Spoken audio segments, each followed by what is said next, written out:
আসসালামু আলাইকুম। SSC 26 equals to HSC 28 batch গতকালকে অর্থাৎ 10ই আগস্ট তোমাদের রেজাল্ট হয়ে গেছে। আশা করি তোমরা সবাই ভালোভাবে তোমাদের রেজাল্টটাকে অ্যাকসেপ্ট করেছো এবং যারা তোমরা ভালো রেজাল্ট করেছো তোমাদের প্রত্যেককে শুভেচ্ছা জানাচ্ছি। অবশ্যই তোমরা জানো যে তোমাদের রেজাল্ট অনুসারে তোমাদের কলেজ কি আসতে পারে এই সম্পর্কে আমি একটা নতুন কন্টেন্ট দিব। আর এর মধ্যেই আমাদের পেছনের যেই কভার সেটা দেখে হয়তো তোমরা বুঝতেছো, এনডিসি, হলিক্রস এবং সেন্ট জোসেফে যারা তোমরা ভর্তি প্রত্যাশী ওরা এখন কি করছে আবির? ওরা আপাতত চিন্তা করতেছে যে একটা এসএসসি তে খুব ভালো রেজাল্ট হয়ে গেছে, সো এখন একটা ট্রাই দেওয়া দরকার।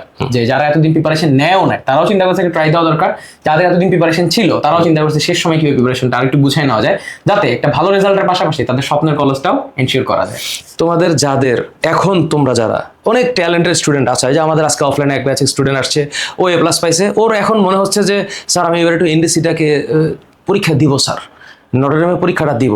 সো তোমাদের মধ্যে যারা নটরডেমে পরীক্ষা দিবা, সেন্ট জোসেফে পরীক্ষা দিবা, মেয়েরা হলিক্রসে পরীক্ষা দিবা, তোমাদের উদ্দেশ্যে বলে রাখছি আমরা আমাদের নটরডেম, হলিক্রস এবং সেন্ট জোসেফের এইবারের পেইড ব্যাচে প্রায় 750 স্টুডেন্টকে আমরা পড়িয়েছি এবং আমাদের এই কলেজ অ্যাডমিশনের এই বইটা এফটি শপের এই বইটা আমরা 1500 স্টুডেন্টকে আমরা হোম ডেলিভারি করেছি। সো এই যে বই, কলেজ অ্যাডমিশনের বই, এটা অলরেডি আমাদের স্টকে এখনও আছে। তোমরা যদি বইটা নিতে চাও বা তোমরা যারা এখন সিদ্ধান্ত নিয়েছো যে তোমরা কলেজ অ্যাডমিশনে দিবা, এফটি তোমাদের সাথে আছে। আর আবির বলবে যে তোমরা যারা এখন সিদ্ধান্ত নিচ্ছ যে নটরডেম, হলিক্রস এবং সেন্ট জোসেফে পড়বা, তাদের কি করা লাগবে আবির? ওকে, সো আমি খুব শর্টলি জিনিসটা বলবো। আমি আসলে আমার এক্সপিরিয়েন্স আসলে শেয়ার করবো, কারা আসলে ভর্তি পরীক্ষা দিতে পারবা। অ্যাকচুয়ালি সায়েন্স ডিপার্টমেন্ট থেকে যদি তুমি শুরু করো, এনডিসির যে পোর্টাল আছে সেই পোর্টালে চলে গেলেই দেখবা সায়েন্সে জেনারেলি হচ্ছে যাদের জিপিএ 5, ওকে, কোনো মার্কস টার্কস দেখা হবে, জাস্ট দেখা হবে সায়েন্স ডিপার্টমেন্ট থেকে তুমি এক্সাম দিবা জিপিএ 5, শুধু জিপিএ 5 যারা পাবা তারা অ্যাকচুয়ালি আমাদের এই এক্সামে বসতে পারবা বা তারা এলিজিবল। তো এরপরও তুমি যদি চাও যে তোমার যদি বিভাগ পরিবর্তন আছে, অর্থাৎ তুমি সায়েন্স থেকে আর্টস অথবা কমার্সে কনভার্ট হবা, এইটার চিন্তা আছে যে তুমি সায়েন্স থেকে হয়তো আর্টস অথবা কমার্সে যাবা, অন্য কোনো ডিপার্টমেন্টে যাবা, সেইখানে গিয়ে পরীক্ষা দিতে পারো। তো সেই হিসেবেও প্রতি বছর একটা সার্কুলার অথবা একটা হচ্ছে সুন্দর একটা নোটিশ হচ্ছে এনডিসি দিয়ে দেয়, যেখানে লেখা থাকে যে কতটুকু মিনিমাম জিপিএ লাগে। জেনারেলি 4 পয়েন্ট থাকলে হচ্ছে কমার্সে কনভার্ট করতে পারে এবং 3.5 এর উপরে হচ্ছে আর্টস যদি কেউ কনভার্ট করে। আচ্ছা, এখানে আরেকটা সুন্দর প্রশ্ন আছে যে ভাইয়া আমি এতদিন তো সায়েন্স পড়ছি, আমার রেজাল্ট ভালো আসে না, কিন্তু আমি এখন বিভাগ পরিবর্তন করতে চাই, আমার পরীক্ষা হবে কোনটাতে? তো সায়েন্স থেকে জেনারেলি বিভাগ পরিবর্তন করে অনেকে আর্টস অথবা কমার্সে যায়, আর্টস অথবা আমাদের কিতে যায়, কমার্সে যায়। হ্যাঁ, সো এই যে যারা পরিবর্তন করবা তাদের প্রশ্ন হচ্ছে ভাইয়া পরীক্ষার প্রশ্নটা কোনটার উপরে হবে? তুমি যদি বিভাগ পরিবর্তন করো, তুমি যে এতদিন পড়ছো হচ্ছে সায়েন্স, সো তোমার প্রশ্নটা কিন্তু সায়েন্সের উপরই করা হবে। ওকে, ভেরি ভেরি কেয়ারফুল, তোমার প্রশ্নটা হবে সায়েন্সের উপরে এবং তুমি সায়েন্সের সাবজেক্টগুলোর উপরই পরীক্ষা দিবা। সো আমি আমার এই ভিডিওতে স্পেসিফিক্যালি কথা বলবো যারা এই সামনের এই যে রেজাল্ট দিচ্ছে, দেখবা যে উইথিন 2 or 3 ডেজের মধ্যে এনডিসি হচ্ছে একটা সার্কুলার দিয়ে দিবে, এনডিসি তারপরে হচ্ছে তোমার এইচসিসি, সেন্ট জোসেফ, এগুলা উইথিন 7 ডেজের মধ্যে তোমরা আসলে বুঝে যাবা যে আসলে কি কি করতে হবে, পরীক্ষার রেজাল্টও চলে আসবে, অ্যাপ্লিকেশন কেমনে করতে হবে, ওরা সবকিছুই বলে দিবে এবং আমি তোমাদেরকে গাইড করবো, not a big deal. So এবার আমি তোমাদেরকে বলবো যে আমি আসলে আমার সময় যখন রেজাল্ট পাইছিলাম, আমি কিন্তু ওই 7 দিনই প্রিপারেশন নিছি, আমি মাত্র 7 দিনই প্রিপারেশন নিছি এনডিসির জন্য। তো বেসিক্যালি এই যে মিশনারি কলেজগুলো আছে এদের যে কোশ্চেন প্যাটার্ন সেটা হচ্ছে অনেক বেশি কনসেপচুয়াল বেস। হ্যাঁ, আমি আমার এই 7 দিনের প্রিপারেশনটা এইভাবেই নিছি, ওরা মুখস্থ বেস প্রশ্ন তেমন একটা করে না, কনসেপচুয়াল বেস প্রশ্ন করে। সো তোমাকে যদি আমি বলি যে তুমি এখন কিভাবে প্রস্তুতি নিবা এবং কি কি পড়বা, তার ভিতরে প্রথম যে সাবজেক্টটার ভিতরে আমি সব থেকে বেশি স্টার মার্ক রাখবো সেটা হচ্ছে হায়ার ম্যাথ। মনে রাখবা এনডিসি তে আমি যখন পরীক্ষা দিতে বসছি 60 মার্কের পরীক্ষার মধ্যে 50% বেশি প্রশ্ন ছিল হায়ার ম্যাথের উপরে বেস করে। হ্যাঁ, তোমার প্রথম কাজ হচ্ছে আগামী 7 ডেজের মধ্যে তোমাকে যদি আমি টোটাল ডিস্ট্রিবিউশনটা ভাগ করে দিই, তো আর মিনিমাম 3 ডেজ রাখা উচিত হায়ার ম্যাথ, সাথে হায়ার ম্যাথের সাথে যে টপিকগুলো সিমিলার তার সাথে তুমি পড়বা জেনারেল ম্যাথ। হ্যাঁ, হায়ার ম্যাথ এবং জেনারেল ম্যাথ তুমি কম্বাইন করে পড়বা, হায়ার ম্যাথ এবং জেনারেল ম্যাথ কম্বাইন করে পড়বা। তোমার এখানে 3 ডেজ রাখা উচিত, 3 ডেজ রাখা উচিত। হলিক্রসের ক্ষেত্রে আমি বলবো তোমরা এটাকে 2 ডেজে কনভার্ট করো। হ্যাঁ, এনডিসিতে যতটা হায়ার ম্যাথ হচ্ছে যে পরিমাণ প্রমিনেন্টলি আসে, এইচসিসির প্রশ্নটা হয় হচ্ছে ব্যালেন্সড, সব দিকে ব্যালেন্স, কিন্তু এনডিসি কেন জানি ম্যাথে খুব বেশি জোর দেয়। হ্যাঁ, সো এটার উপরে তুমি 3 ডেজ রাখো, তোমরা এখানে 2 ডেজ রাখো। সেটা হচ্ছে প্রথম কাজ। তারপর ভাইয়া কি কি পড়বো এবং কিভাবে পড়বো? আচ্ছা, এখন তুমি দেখবা যে প্রশ্ন সবগুলো বড় বড় প্রশ্নগুলো অ্যান্সার দিবে না, যে প্রশ্নগুলো অ্যান্সার করতে দিবে সেগুলো হচ্ছে খুবই শর্ট এবং যেগুলো ট্রিকি কোশ্চেন, মানে যেটার ভিতরে অ্যাপ্লাই করলে একটা ট্রিকি লাইন আছে, যে ট্রিকি লাইনটা অ্যাপ্লাই করলে তোমার ম্যাথটা খুব সহজে দ্রুত সলভ করা যায়, কিন্তু রেগুলার প্রসেসে গেলে অনেক বড় হয়। কিছু শর্টকাট, কিছু ট্রিকি জিনিস, কিছু গ্রাফস, হ্যাঁ, ডোমেইন রেঞ্জ, এই পার্টগুলো এবং বইয়ের ভিতরে যে কাজ আছে, আমার মনে আছে কাজ থেকে 2-3টা প্রশ্ন ডিরেক্ট তুলে দিছিল।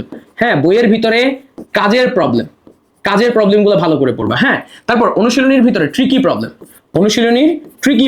হ্যাঁ, ট্রিকি প্রবলেমগুলো কোনগুলো, যেগুলো ছোট বাট দেখবা একটা ট্রিকি লাইন অ্যাপ্লাই করা লাগে, ওইগুলো খুব ভালো করে পড়বা। আচ্ছা, এখন প্রশ্ন হচ্ছে ভাই শর্ট সিলেবাস না ফুল সিলেবাস? তুমি আপাতত ফুল শর্ট সিলেবাসটা ভালো করে পড়ো। তোমার যে 6টা চ্যাপ্টার আছে, হায়ার ম্যাথে যে চ্যাপ্টারগুলো আছে, সেই চ্যাপ্টারগুলো 6 চ্যাপ্টার্স একদম ভালো করে মানে ফাড়ায় ফেলবা পইরা। হ্যাঁ, 6 চ্যাপ্টার্স একদম ফাড়ায় ফেলবা পইরা, একদম যেন এখান থেকে কিচ্ছু বাদ দিবা না।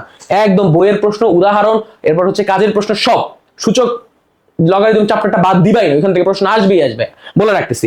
তারপর বীজগণিতিক রাশি যে সরল করার ভিতরে অনেকগুলো ট্রিক্স আছে, ওই ট্রিক্স গুলো হচ্ছে দেখে যাবা। ওকে, আচ্ছা, হোলি ক্রসের ক্ষেত্রে ব্যাপার কি, তোমরাও কাজের যে ম্যাথ আছে, কাজ রিলেটেড যত ম্যাথ আছে সব দেখবা, এবং তোমরা দেখবা হচ্ছে উদাহরণের ম্যাথ সবচেয়ে বেশি। তোমরা দেখবা উদাহরণ, কাজ, এই টাইপসের যত ম্যাথ আছে সবগুলা প্লাস ট্রিকি ম্যাথ, হ্যাঁ, প্লাস ট্রিকি ম্যাথ, এবং হায়ার ম্যাথের মোটামুটি সব চ্যাপ্টারই দেখে যাওয়ার চেষ্টা করবা, দুইজনের ক্ষেত্রেই সত্য। আচ্ছা, এবার আসো ফিজিক্স। মনে রাখবা এই কলেজগুলোতে ফিজিক্সের যে প্রশ্ন হবে সেগুলো হচ্ছে কনসেপচুয়াল বেস। ফলে তুমি ফিজিক্সের, এখন তো তুমি আসলে ফিজিক্সের সব ম্যাথ করতে যাবে না, তুমি ফিজিক্সের জন্য মোরাললেস একদিন রাখো, তুমিও একদিন রাখো। এখন একদিনে তুমি কি পড়বা? তুমি কি সব পড়তে যাবে না? শুনো, তুমি পড়বা হচ্ছে সূত্রের মধ্যে দেখবা যে এতদিন যেহেতু পড়াশোনা করো নাই, কোনো সূত্র ভুলে গেছো কিনা। প্লাস ফিজিক্সের যে মুখস্থ কিছু কনভার্সনের জন্য আমরা মুখস্থ কিছু রাখি না, যে 1 সেন্টিমিটার কিউব, 1 মিলিমিটার কিউব, এরপর এগুলোকে আসলে কিভাবে কনভার্ট করে। হ্যাঁ, প্রথম চ্যাপ্টারে যে কনভার্সন গুলো আছে, আপেক্ষিক ত্রুটির সূত্র, ওই সূত্রগুলো খুব ভালো করে রিভিশন দিবা, এবং মুখস্থর জন্য ওই যে মানগুলো, কনভার্সনের যে মানগুলো মুখস্থ করতে হয়, ওই মানগুলোর দিকে একটু তাকাবা। কনভার্সনের জন্য যে ছোট্টখাট্ট যে মুখস্থগুলো আছে, সেই মুখস্থ পড়াগুলো, জাস্ট মেমোরাইজ যে সূত্রগুলো আছে, মেমোরাইজের যে পার্ট, ওই পার্টটাকে দুইজনই খুব ভালো করে রিভিশন দিবা। আচ্ছা, এইচএসসি-তে তোমরা চেষ্টা করবা ফিজিক্সের যে কথাগুলো এক লাইনে আছে সূত্রর সাথে, যেমন যে কথাগুলো থেকে আসলে ফিজিক্সের খুব ভালো বেসিক আসে, ওই বেসিক গুলোকেও সাথে রিভাইজ দিয়ে রাখতে। হ্যাঁ, যেমন ধরো আমি বললাম যে কোন একটা বস্তুর বেগ দ্বিগুণ করলে তার গতিশক্তি কেমন হবে, সো এরকম যত ম্যাথ আছে এই বেসিক গুলো ডেভেলপ করতে। আর এদিকে তোমরা ফোকাস দিবা হচ্ছে ম্যাথমেটিক্স বা প্রবলেম সলভিং এর দিকে। হ্যাঁ, যে কোনো একটা চ্যাপ্টার, সেটা তুমি যদি প্রবলেম সলভিং না পারো বা কোন জায়গায় তোমার প্রবলেম সলভ করতে কষ্ট হচ্ছে, সেই প্রবলেমগুলোর দিকে ফোকাস করবা। আবার দেখো যে তোমাদের যে স্থিরতরিতে দেখবা যে অনেক কিছু আসলে মেকানিক্যাল জিনিসপত্র আছে, ওই মেকানিক্যাল জিনিসপত্র তাকাবা। বিভব শক্তি, এগুলাকে আসলে কিভাবে কাজে লাগাইতে হয়, সিস্টেমের জন্য কিভাবে আসে, সেটা একটু দেখবা। একটু আপার লেভেলের ম্যাথ দেখবা। হ্যাঁ, তারপরে হচ্ছে একটু কঠিন জিনিসপত্র দেখে যাবা, যাতে মাথার ভিতরে কনসেপচুয়াল কোনো ঝামেলা না থাকে। যে জায়গায় যদি কনসেপচুয়াল ক্ল্যারিটি না থাকে, তাহলে হচ্ছে কনসেপ্ট পড়বা। এখন হচ্ছে ম্যাথ পড়ার থেকে তুমি তাকাবো হচ্ছে কনসেপ্ট। কত সুন্দর ম্যাথ পড়ার থেকে তুমি তাকাবো হচ্ছে কনসেপ্ট। তোমার জন্য হচ্ছে কাজ হচ্ছে কনসেপ্ট পড়া, সূত্র পড়া, একই কাজ, দুইজনের জন্যই সেম কাজ। কনসেপ্ট প্লাস সূত্র plus memory, basic plus formula, এগুলা ভালো করে দেখে যাবা। ওকে, একদিনের মধ্যে এই কাজ শেষ। আচ্ছা, ওকে, এবার আসো যে ভাই কেমিস্ট্রি কি পড়বো। কেমিস্ট্রির ক্ষেত্রে আমি অলওয়েজ বলি যে তোমার থিওরি গুলো খুব ভালো করে আরেকবার টাকানো। এখানেও একদিন তুমি সময় দাও, তোমার যত থিওরি আছে সব থিওরির জন্য তুমি টাইম দিবা। এখানে সবচেয়ে বেশি করবা থিওরি, কারণ থিওরিটিক্যাল প্রশ্ন বেশি আসে। থিওরি উভয়ের জন্যই থিওরি বেশি। হ্যাঁ, এবং এইচএসসি তোমরা কেমিস্ট্রির উপর একটু বেশি জোর দিবা। হ্যাঁ, থিওরিটা ভালো করে পড়বা, এবং তোমরা এখান থেকে যে চ্যাপ্টারে ম্যাথ আছে, ওই চ্যাপ্টারের ওই ম্যাথগুলো আবার দেখে যাবা, কারণ এখানে ম্যাথ একদম ইজি আসে। সো ম্যাথমেটিক্সের ভিতরে যা আছে, একদম ম্যাথমেটিক্সে যা আছে সবগুলো খুব ভালো করে দেখে যাবা। প্রত্যেকটা টাইপের ম্যাথ দেখে যাবা, তোমরাও এটা প্রত্যেকটা টাইপের ম্যাথ দেখে যাবা। ওকে, এই উভয়ের জন্যই ম্যাথমেটিক্সটা সেম। এবং আমি কিন্তু এইভাবে প্রিপারেশন নিছি। আমি আমার 7 দিনের প্রিপারেশনে 3 দিন হায়ার ম্যাথ পড়ছি, একদিন ফিজিক্স পড়ছি, একদিন কেমিস্ট্রি পড়ছি, বাকি থাকতেছে 2 দিন। আচ্ছা, এই 2 দিনের মধ্যে আমি কি পড়ছি? আমি হাফ ডে আমি হচ্ছে বায়োলজি পড়ছি। বায়োলজি। বায়োলজির মধ্যে কি পড়ছি? বায়োলজি আমার খুব ভালো করে, এই যে এসএসসির সময় প্রিপারেশন নেওয়া ছিল, আমার খুব মনে ছিল। আমি বায়োলজির মধ্যে পড়ছি হচ্ছে পার্থক্য, বক্স আর টার্ম ওয়ার্ড। কি পড়ছি? টার্ম ওয়ার্ড, পার্থক্য, বক্স। এবং আমার সময় বায়োলজি থেকে প্রশ্ন ছিল না, আমার প্রশ্নে বায়োলজি থেকে প্রশ্ন ছিল না, এবং আমার ব্যাচের পরের ব্যাচের থেকে বায়োলজি থেকে প্রশ্ন ছিল। সো ওরা এই যে টার্ম ওয়ার্ড, পার্থক্য, এই জিনিসগুলো থেকেই প্রশ্ন করা হয়েছে। হ্যাঁ, টার্ম ওয়ার্ড প্লাস পার্থক্য, এই জিনিসগুলো থেকে খুব বেশি পরিমাণ লিখতে লিখতে দিলেও এগুলাই লিখতে দিবে। হ্যাঁ, টার্ম ওয়ার্ড পার্থক্য সংজ্ঞা ডেফিনেশন, টার্ম ওয়ার্ড পার্থক্য ডেফিনেশন এগুলা পড়বা। এবং এইচএসসি আমি তোমাদেরকে এখানে বলি তোমরা এখানে একদিন দাও, পুরো একদিন, পারলে 1.5 দিন দাও, কারণ এনডিসি এখানে হাফ ডে দিয়ে তোমরা এনডিসি এখানে হাফ ডে দিয়ে তোমরা চাইলে ম্যাথে আরো হাফ ডে বাড়াই দিতে পারো। হ্যাঁ, এনডিসি তে তোমরা ম্যাথে লাগলে ফিজিক্সে লাগলে 1.5 ডে দিতে পারো। ওকে, আর এইচএসসি তোমরা একটা কাজ করো, তোমরা বায়োলজি থেকে 1.5 ডে দাও, তোমরা বায়োলজিতে 1.5 ডে দাও। কেন এটা বলতেছি, তোমরা এখানে হচ্ছে একটু বেশি সময় নাও, কারণ তোমরা বায়োলজি একটু ডিটেলস পড়ো, ডিটেলস কি কি পড়বা, ডিটেলস এই যে ডেফিনেশন এগুলো তো পড়বাই, এগুলা পড়ার সাথে সাথে এগুলা পড়বা, প্লাস তোমরা ভিতরে দেখবা যে অনেকগুলার হচ্ছে থাকে না, বর্ণনা দেয় না, কোনো অঙ্গাণু, তারপর হচ্ছে কোনো হচ্ছে সিস্টেম বর্ণনা দিবে, C3 C4 এগুলোর ভিতরে যে এমসিকিউ গুলো আছে সেই এমসিকিউ গুলো পড়ো। তোমরা এখানে এমসিকিউ পড়ো, ডিটেইলস পড়ো এবং কনসেপ্টস পড়ো। হ্যাঁ, অর্থাৎ তোমরা বায়োলজি একটু ভালো করে পড়ো, তোমরা বায়োলজির থিওরিগুলো খুব ভালো করে পড়ো, কনসেপ্টস প্লাস থিওরি যা আছে সব ভালো করে পড়ো, তাতে দেখবা কনফিডেন্স পাবা। কারণ লোকমুখে কথা শোনা যায় যে এইচএসসি তে যারা হচ্ছে পড়ে তারা আসলে মেডিকেল ওরিয়েন্টেড বেশি হয়, ফলে এই কলেজ যাদেরকে নিবে তাদেরকে আসলে প্ল্যান থাকে মেডিকেলে ভালো করানোর জন্য, আর এনডিসি যাদেরকে নেয় তাদের প্ল্যান থাকে যে তারা যেন ইঞ্জিনিয়ারিং ভালো করে, so they always focus on physics and mathematics. Okay, আর এইচএসসি ফোকাস করে বায়োলজি এন্ড কেমিস্ট্রির উপর, সো তোমরা বায়োলজি এবং কেমিস্ট্রিতে একটু বেশি টাইম দাও, তো তোমরা এখানে চাইলে হাফ ডে দেখতে পারো। আচ্ছা, এবার আসো ইংলিশের কথা বলি। প্রতিদিন দুইজনই প্রতিদিন 2 থেকে 3 ঘন্টা করে এখন ইংলিশ পড়ো, প্রতিদিন 2 থেকে 3 ঘন্টা। অন্যান্য সাবজেক্ট পড়ার সাথে সাথে তুমি প্রত্যেকটা দিন ইংলিশ পড়বা। কি পড়বা? ভোকাব মানে কি? ভোকাবুলারি। এখন ভোকাবুলারি কোনগুলা পড়বো? সবটি আন্দাজে পড়া শুরু করবো? নো, তোমার বইয়ের ভিতরে যতগুলো সিমেট্রিক ওয়ার্ড থাকে না, ওই সিমিলার ওয়ার্ড, তারপর তোমরা অবশ্যই কি পড়ছো অ্যাসিমেট্রিক ওয়ার্ড, ওই যেগুলো থাকে ওইগুলার হচ্ছে ভালো করে ভোকাব শিখো। তোমার বইয়ের ভিতরে ইংলিশ ফর টুডে যে ওয়ার্ডগুলো কঠিন, যে ওয়ার্ডের তুমি মিনিং একটু কঠিন, ওইগুলো আরো সিমিলার ওয়ার্ড শিখো। এনডিসি এটাই করে, খুব সোজা একটা জিনিসের খুব কঠিন একটা মিনিং বলে দেয়, ঠিক আছে, খুব কঠিন একটা ওয়ার্ড দেয় যাতে করে ওইটা না বুঝতে পারে সবাই। এবং আমার ক্ষেত্রে আমি একটা পারা প্রশ্ন কিন্তু লিখতে পারিনি ওটা সিমিলার ওয়ার্ড না জানার কারণে। সো ভোকাব পড়ো, স্পেশালি সিমিলার ওয়ার্ড। তোমার বইয়ের ভিতরে যে ওয়ার্ডগুলো দেওয়া আছে, যেগুলার বানান কঠিন, যেগুলার স্পেলিং কঠিন, যেগুলার অর্থ একটু বুঝতে কঠিন হয়, ইউজুয়াল না, সেগুলার সিমিলার ওয়ার্ড পড়ো, সেম সিমিলার ওয়ার্ড পড়বা, এখানেও সিমিলার ওয়ার্ড পড়বা। তারপর স্টোরি পড়ো, স্টোরি। নর্ডাম কলেজে প্রিভিয়াস সালে যতগুলো প্রশ্ন আসছে সবগুলার প্রশ্ন নাও। হ্যাঁ, প্রশ্নের ভিতরে যে ওয়ার্ড থাকতেছে এই ওয়ার্ডগুলোর সাথে তুমি হচ্ছে তার সিমিলার ওয়ার্ড পড়বা। ইংলিশে দেখবা যে জিনিসপত্র সহজ আসছে, বাট প্রশ্ন যে করছে তার অর্থ না জানার কারণে তুমি পারতেছো না। প্রশ্ন নিবা, সেই প্রশ্নের যে ওয়ার্ড আছে সেই ওয়ার্ডগুলোর সিমিলার ওয়ার্ড নিবা, একদম কঠিন সিমিলার ওয়ার্ডগুলো দেখবা এবং সার্চ করবা, এআই বা এরে দিয়ে সার্চ করবা যে 200 বছর আগে অক্সফোর্ড ডিকশনারিতে এই ওয়ার্ডগুলো কোথায় আছে। এবং এটা আমার প্রিন্সিপাল টিচারের সিনিয়র একজন ভাই বলে দিয়েছিল এবং ওইটা আমার আসলেই কাজ করছে, দুই একটা জিনিস আসলেই পারছি। হ্যাঁ, তো সিমিলার ওয়ার্ডগুলো নিয়ে কাজ করবা। লাস্ট আরেকটা জিনিস হচ্ছে পড়বা, সেটা হচ্ছে যে তুমি এই ভোকাব পড়ার পরে, প্রশ্ন পড়ার পরে, পড়ার পরে তুমি হচ্ছে গ্রামারটা দেখে যাবা। গ্রামারের যত রুলস আছে সবগুলো রুলস হচ্ছে দেখে যাবা, গ্রামার রুলস। হ্যাঁ, গ্রামারের যত রুলস আছে সেই রুলস গুলা ভাই একটু দেখে যাবা। ওকে, গ্রামার রুলস যদি না দেখো তাহলে ঝামেলায় পড়ে যাবা, গ্রামারটা দেখে যাবা, গ্রামারটা অবশ্যই দেখে যাবা। আচ্ছা, লাস্টে থাকলো বাংলার জন্য তুমি হচ্ছে হাফ ডে রাখতে পারো, স্পেশালি পড়বা হচ্ছে বাংলা সেকেন্ড পেপার থেকে প্রশ্ন আসে। এখন বাংলায় ভাই আমার দুর্বলতা প্রচুর ছিল, তুমিও হাফ ডে রাখতে পারো।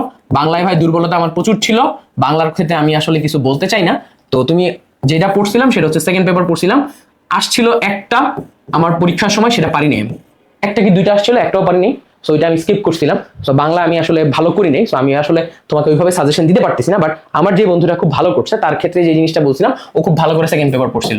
হ্যাঁ, সো সেকেন্ড পেপারের যে গ্রামাটিক্যাল পার্ট আছে সেই গ্রামাটিক্যাল পার্টটা হচ্ছে তোমরা একটু দেখে যাও, তাহলে মোটামুটি বাংলার প্রিপারেশন ডান। সো এনডিসিতে এইচএসসিতে আসলে তোমার কনসেপ্টই কাজে লাগবে, তুমি আসলে কতটুকু এতদিন পড়াশোনা করছো সেটার উপরই বেস করে আসবে, নট মাছ যে তুমি এখন একদম 7 দিনে পড়ে অনেক কিছু উল্টায় ফেলতে পারবা, ব্যাপারটা এমন না। ব্যাপারটা হচ্ছে তুমি প্রিসাইজ একটা প্রিপারেশন যদি নিয়ে যাও তাহলে আসলে নিজেকে বুঝ দিতে পারবা।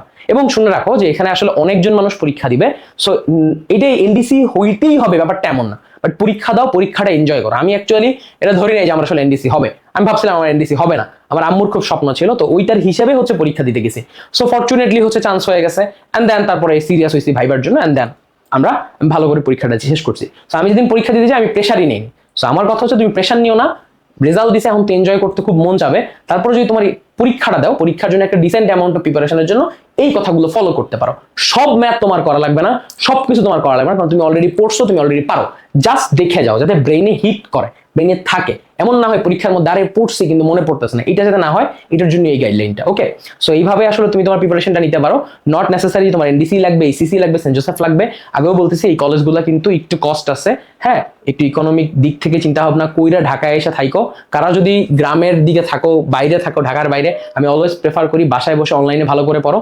কলেজ অনেক বেশি ম্যাটার করবে না, কিন্তু তুমি যদি হচ্ছে কোপ আপ না করতে পারো, ঢাকায় এসে এনডিসির এই প্রেশারটা কোপ আপ না করতে পারো, এইচসিসির প্রেশারটা কোপ আপ না করতে পারো, কলেজের দেয়া প্রেশারটা যদি কোপ আপ না করতে পারো, তাহলে কিন্তু তুমি হচ্ছে অনেক বেশি ফ্রাস্ট্রেটেড হয়ে যাও, তোমার পড়ালেখা খুব খারাপ করবা। সো পরীক্ষা দেওয়ার আগে এটা চিন্তা করো যে তুমি আসলে এটার জন্য ক্যাপাবল কিনা, আসলে এই পরিমাণ প্রেশার নিতে পারবা কিনা। কারণ তুমি জানো এনডিসিতে পার উইকে 2টা ল্যাব, পার উইকে 2টা কুইজ, মানে অমানসিক পরিশ্রম করায় আমাদের দিয়ে। আমি করছি, সো আমি জানি অমানসিক পরিশ্রম হয়, অমানসিক পরিশ্রম হয়, অমানসিক পরিশ্রম হয়। সো এটা তুমি ক্যাপাবল কিনা এটা আগে নিজেকে ডিসাইড করো, তারপরে এনডিসিতে আসো। কারণ আইসা আসলে তোমার কপ আপ না করতে পারলে খুব খারাপ লাগবে। সো পরীক্ষাটা দাও, এনজয় করো। এই রেজাল্টের টাইমে কেউ যদি প্রিপারেশন নিতে চাও, এই 7 দিনে বইটা উল্টাও, একটা ডিসেন্ট অ্যামাউন্ট অফ প্রিপারেশন নিয়ে যাও, যাতে করে তুমি পরীক্ষার হলে গেলে এমন ফিল না হয় যে তুমি ব্ল্যাঙ্ক। তার জন্যই এই ভিডিওটা দেওয়া। So thank you very much for watching me. আর কারো যদি মনে হয় যে এই 7 দিনে আসলে তারে খুব বেশি কোর্স লাগবে, আমার কাছে মনে হয় যে তুমি এখন কোর্স নিয়ে খুব শেষ করতে পারবে না। তারপরেও তোমার কাছে যদি মনে হয় যে ভাই হ্যাঁ আমি চাই কোর্সটা শেষ করতে, তাহলে আমাদের এনডিসিতে একটা কোর্স আছে, ওইটা দেখতে পারো, বই আছে, ওইটা নিতে পারো। আর যদি মনে হয় যে না কিছুই দরকার নেই, আমার ক্ষেত্রে কিছুই লাগে না, সো আমি জাস্ট আমার নিজের মতো প্রিপারেশন নিছি, ওইটাই আমি তোমার সাথে শেয়ার করছি। আর তোমার যদি মনে হয় যে না তোমার আসলে গাইড দরকার, তাহলে তুমি কিন্তু আমাদের কোর্স অথবা বই দেখতে পারো। সো এই হচ্ছে কথাবার্তা, এই হচ্ছে প্রিপারেশনের উপায়। ইংলিশটা ডেইলি পড়িও, বাংলাটাও দেখিও, এবং ম্যাথ এবং ফিজিক্স এই দুইটা হচ্ছে এনডিসি জোর দিবা, এবং ফিজিক্স, কেমিস্ট্রি, বায়োলজি, স্পেশালি বায়োলজির উপরে এইচসিসি জোর দিবা, সাথে ম্যাথও। সো এই হচ্ছে ঘটনা, এইভাবে তুমি তোমার হচ্ছে প্রস্তুতিটা নিতে পারো। So thank you very much for watching me. দেখা হবে তোমার সাথে অন্য কোনো ভিডিওতে। আল্লাহ হাফেজ।